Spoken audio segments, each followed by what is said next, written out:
श्यामपुर में औरतों के लिए सिर्फ एक ही दर्जी की दुकान थी। उसका मालिक राजू बहुत ही बदमाश किस्म का आदमी था। जब उसकी दुकान में कोई औरत या लड़की ग्राहक आती तो वो किसी न किसी बहाने से उन्हें गलत तरीके से छूने की कोशिश करता। अरे क्या भाभी जी, आप जो ये सूट लेकर आई हैं ये तो थोड़ी पुरानी है ना, और आप कह रही हैं कि इसी नाप का सूट बना दो। ऐसे थोड़ी होता है। देखिए, इतने महीनों में आपकी कमर या आपका साइज कुछ तो बड़ा होगा।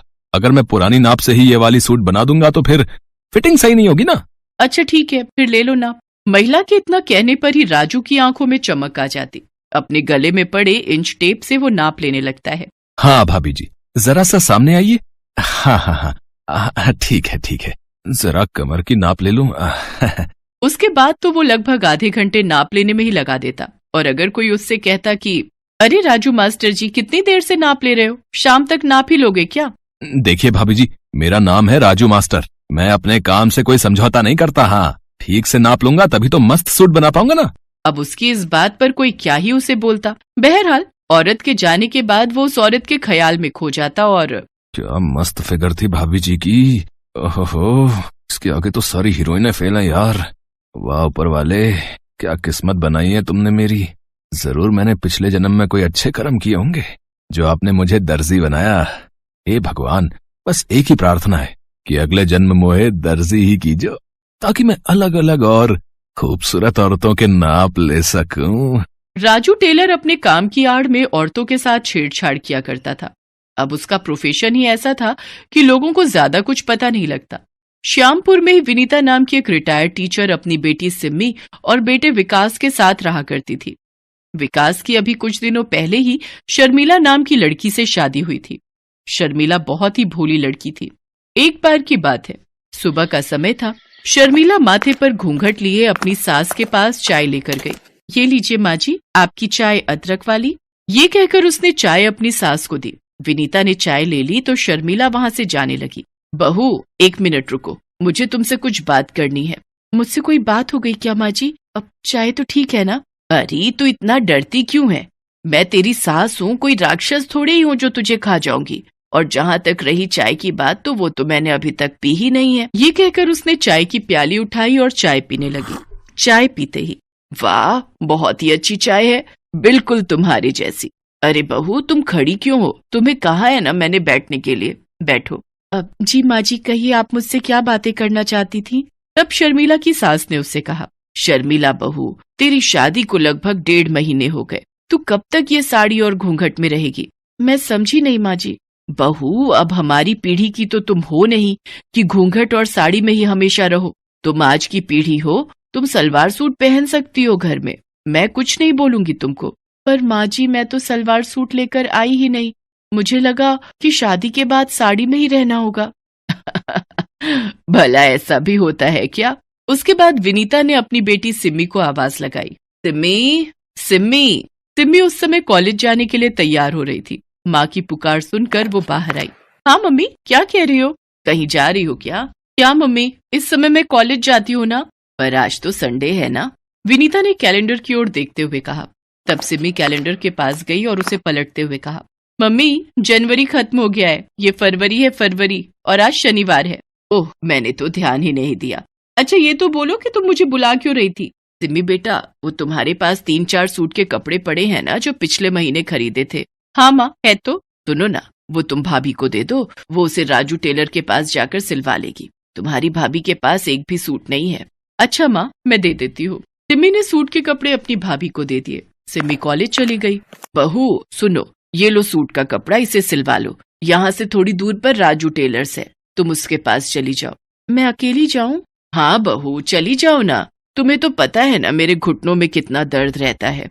अगर तुम्हारे साथ गई तो फिर 1 सप्ताह तक चलना फिरना सब हराम हो जाएगा।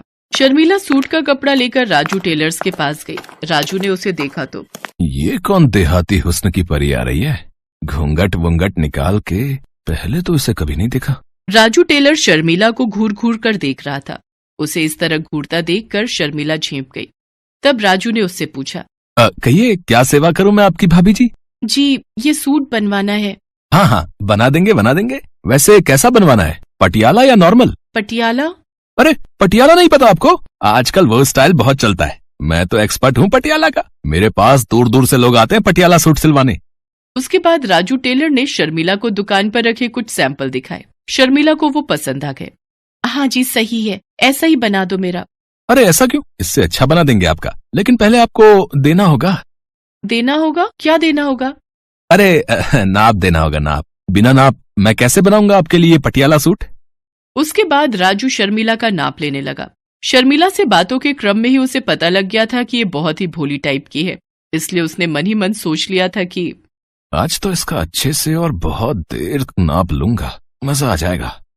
नाप लेने के क्रम में राजू बार बार शर्मिला को छू रहा था, और वो छूना नॉर्मल छूना तो नहीं था। ये बात शर्मिला को भी समझ आने लगी थी। भाई साहब, ये आप क्या कर रहे हैं? इस तरह से कौन नाप लेता है? चलिए हटिए, दूर हटिए। अरे क्या हो गया भाभी जी, क्यों गुस्सा हो रही हैं आप? गुस्सा नहीं हो तो क्या करूं? आप ये किस तरह से और कितनी देर से नाप ले रहे हैं? कभी कमर को छूते हैं, कभी इधर हाथ लगाते हैं, कभी उधर हाथ लगाते हैं। ये क्या बात हुई? अरे टेलर को नाप लेने के लिए इधर उधर तो हाथ लगाना ही होता है ना।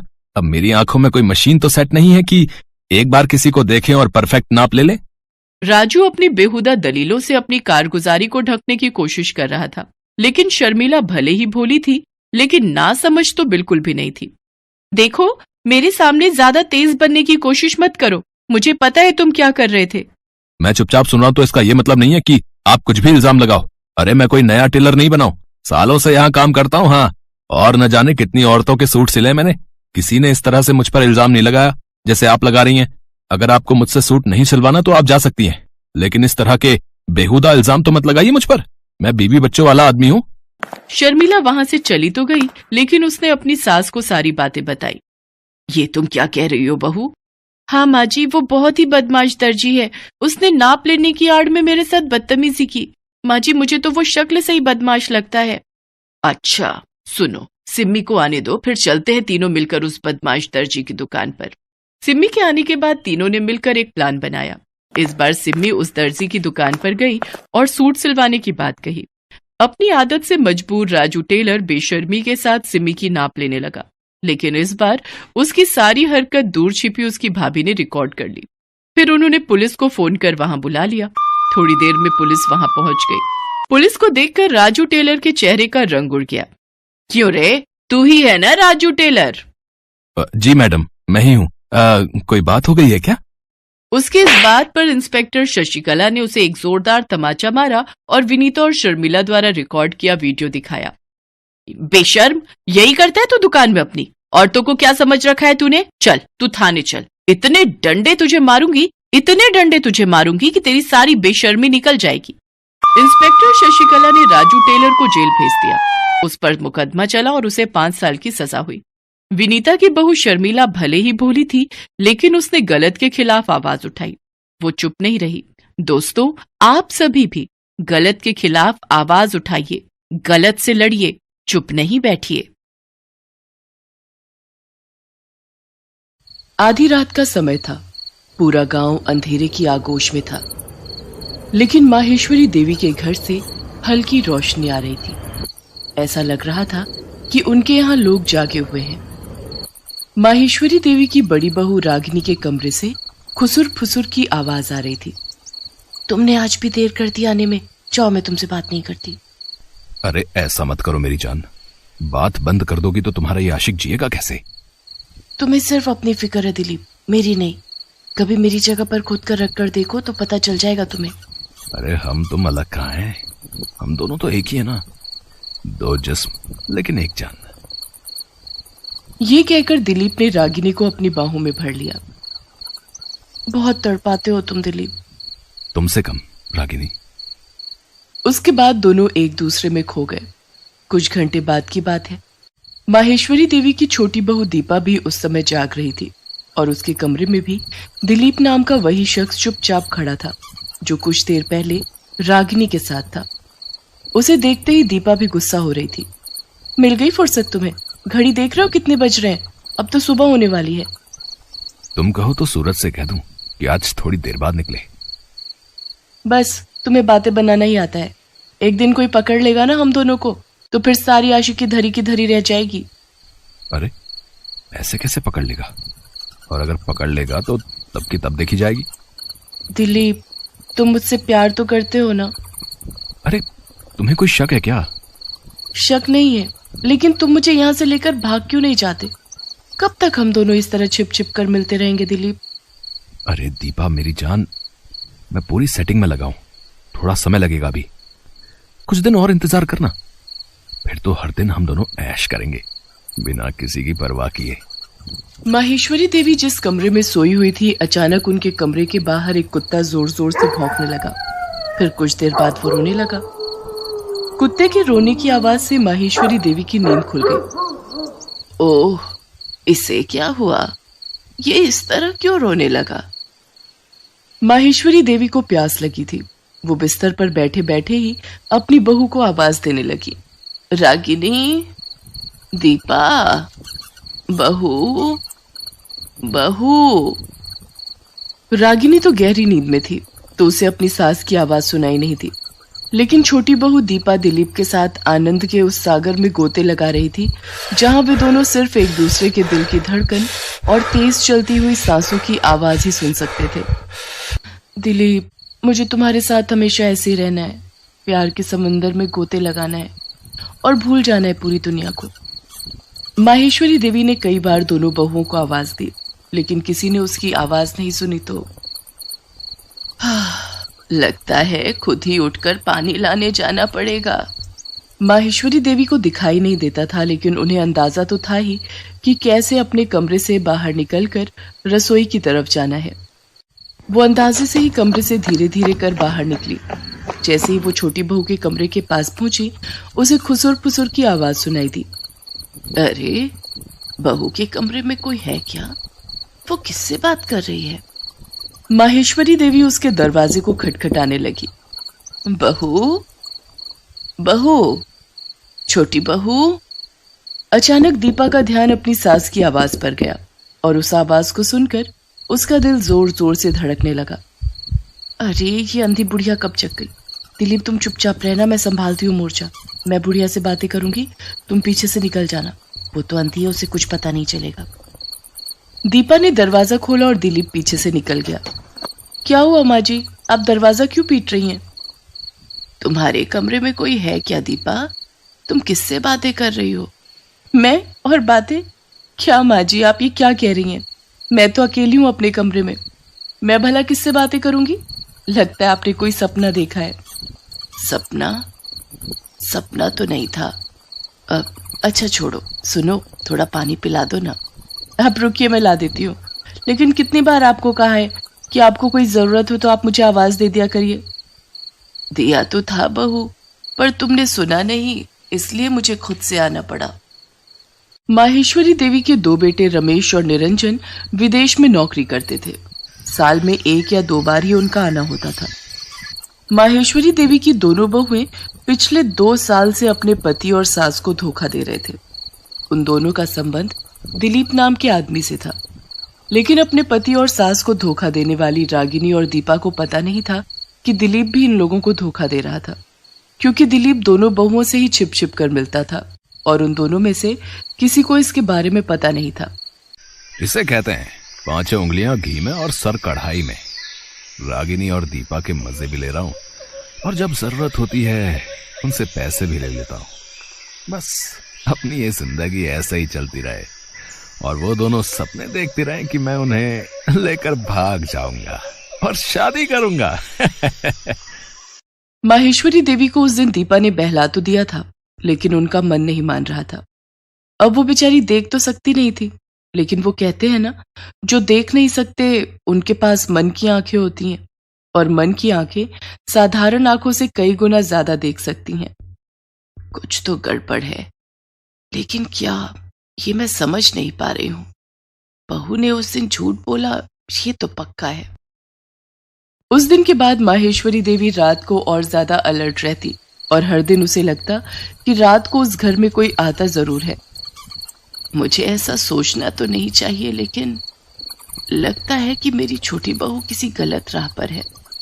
एक रात की बात है, दिलीप दीपा के साथ उसके कमरे में था। माहेश्वरी देवी की आंखों में नींद नहीं थी। वो चुपके से उठी और दीपा के कमरे की ओर बढ़ चली। उसने दीपा के दरवाजे पर कान लगाया तो उसे फिर से किसी पुरुष की आवाज उसके कमरे से आई। मेरा शक बिल्कुल सही था, जरूर कोई गैर पुरुष मेरे घर में है। माहेश्वरी ने जोर जोर से दरवाजा पीटना शुरू कर दिया। इस बार दरवाजा पीटने के कारण बड़ी बहू रागिनी की भी नींद खुल गई। इधर इसकी छोटी बहू सास द्वारा इस तरह दरवाजा पीटे जाने पर आग बबूला हो रही थी। ये अंधी बुढ़िया पागल हो गई है क्या? कहीं इसके इस तरह दरवाजा पीटने से रागिनी दीदी की नींद ना खुल जाए। अगर उसकी नींद खुल गई तो फिर लेने के देने पड़ जाएंगे। दिलीप, मैं जल्दी से दरवाजा खोलती हूँ, तुम पीछे से निकल जाना, मेरी अंधी सास को कुछ पता नहीं चलेगा। दीपा ने दरवाजा खोला और दिलीप को भागने का इशारा किया, लेकिन माहेश्वरी को पता लग गया कि कोई भाग रहा है। उसने उसका कॉलर पकड़ लिया और जोर जोर से चीखने लगी। बहू, बहू, देखो देखो, ये कोई आदमी तुम्हारे कमरे से निकलकर भागने की कोशिश कर रहा है। पकड़ो, इसे पकड़ो। दिलीप अपने आप गिरेबान छुड़ाने की कोशिश तो पूरी कर रहा था, लेकिन माहेश्वरी ने कस के उसका गिरेबान पकड़ रखा था। इतनी देर में अपनी सास की आवाज सुनकर रागिनी भी बाहर आ गई, और जब उसने देखा कि उसकी सास ने दिलीप का गिरेबान पकड़ रखा है तो उसके दिल की धड़कन तेज हो गई। माँ जी, ये कौन है? ये तो छोटी बहू ही बताएगी। ये आदमी हर रोज इससे मिलने आता है। नहीं नहीं नहीं दीदी, मैं इस आदमी को तो जानती भी नहीं, मैं तो इसे पहली बार देख रही हूँ। वे बातों में उलझे हुए थे कि तभी दिलीप ने भागने की कोशिश की, लेकिन इस बार रागिनी ने उसका गिरेबान पकड़ लिया। दिलीप, क्या कर रहा था तू दीपा के कमरे में? बोल बोल, क्या कर रहा था? ये उसी से पूछ लो क्या कर रहा था, और उससे क्या तो खुद से पूछ ले। जो तेरे साथ करता हूँ वही इसके साथ भी करता हूँ। ये बात सुनकर दीपा का भी माथा ठनका। रागिनी और दीपा को समझ आ गया था कि दिलीप नाम का यह आदमी उन दोनों का गलत फायदा वैसे ही उठा रहा है जैसा फायदा वे दोनों अपनी अंधी सास का उठा रहे हैं। क्या तुम दोनों बहुएं इसे जानती हो? ये क्या कह रहा है? लेकिन दोनों बहुओं ने अपनी सास की बातों का कोई जवाब नहीं दिया, उल्टा दिलीप की जमकर पिटाई कर दी। अरे क्यों मार रही है मुझे? छोड़ो, तुम दोनों ही तो मुझे बुलाती थी तो मैं आता था। अब सती सावित्री बनने का ढोंग कर रही हो। इस अंधी बुढ़िया का फायदा तुम दोनों उठा रहे थे, तो ये पिटाई तुम्हें भी तो मिलनी चाहिए, सिर्फ मुझे क्यों? दिलीप ने माहेश्वरी के सामने दोनों को खूब भला बुरा कहा, जिसे सुनकर माहेश्वरी ने एक थप्पड़ उसे खींचकर मारा। चुप चुप रह और अपनी बकवास बंद कर और कान खोल कर सुन। अगर और एक शब्द भी तुमने मेरी बहुओं के लिए बुरा बोला तो तुझे यहीं मारकर पीछे गाड़ देंगे। वो मेरी बहुएं हैं, मेरे परिवार का सम्मान है, इज्जत है मेरे परिवार की। वो कोई बाजारू औरत नहीं जो तुम उन्हें कुछ भी बोलो। सुन, यहाँ से जितनी जल्दी हो सके निकल जा, नहीं तो पुलिस को बुलाकर चोरी का मुकदमा दर्ज कराऊंगी। दिलीप वहां से भाग खड़ा हुआ। माहेश्वरी देवी सारा सच जान चुकी थी, फिर भी दोनों बहुओं की तरफदारी कर रही थी। इसे देख दोनों बहुओं को अपनी गलती का एहसास हो गया। हमें माफ कर दीजिए माँ जी, हम भटक गए थे। हाँ माँ जी, हमसे भारी भूल हो गई थी। हमने आपके विश्वास को चकनाचूर किया और गलत राह पर निकल गए। तुम दोनों को अपनी भूल का एहसास हो गया, यही सबसे बड़ी बात है। लेकिन बहुओं, इस बात की चर्चा आज के बाद इस घर में कोई नहीं करेगा। मैं नहीं चाहती कि जिंदगी में हुई इस भूल के पन्ने को तुम कभी याद करो। हाँ, इससे सबक जरूर सीखो। माहेश्वरी देवी की बातों को सुनकर दोनों ने उन्हें गले से लगा लिया।